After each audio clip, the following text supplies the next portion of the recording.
चाहता हूँ कि जो भी हमारे सैनिक हैं और सैनिकों के अंदर जो अनुशासन और जो उनके अंदर जो देशभक्ति, राष्ट्रभक्ति जो कूट-कूट के भरा है, उससे हमारे देशवासी प्रेरित हों और हर परिस्थिति में अपने राष्ट्र का एक अच्छे निर्माण, समृद्ध भारत और समृद्ध शक्ति के साथ भारत के नवनिर्माण में सहयोगी बने।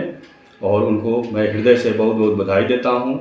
मैं भारतीय सेना में लगभग 24 वर्ष और 17 दिन का मेरा सेवा काल था। उसमें हमें बहुत से ऐसे कार्य करने का सौभाग्य प्राप्त हुआ जो हमारे लिए और हमारे देश के लिए बहुत ही गर्व का बात है।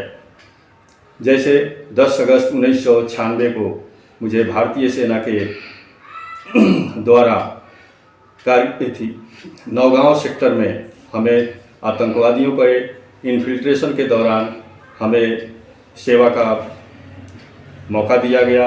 उसमें हमने उस ड्यूटी में अपने सशस्त्र सेना के साथ मैं अपने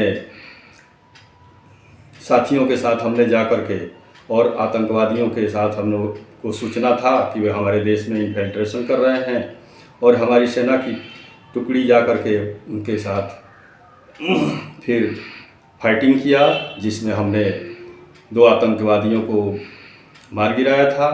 उसके उपलक्ष्य में हमें शौर्य चक्र का प्रशंसा पत्र हमें भेजा गया, परंतु उस पराक्रम के एवज में मुझे chief of the army commendation का प्रशंसा पत्र में प्रदान किया गया। और ये मेरे जीवन का सबसे पराक्रम और सेवा का जो काल था, ये मेरे जीवन के लिए बहुत ही गर्व करने वाला ये समय रहा। इसके लिए मैं इस भारतीय सेना और देश का मैं को गौरवान्वित किया हूँ और हमें फ़क्र है कि हम भारतीय देश के निवासी हैं और भारतीय सेना का एक अंग हूँ।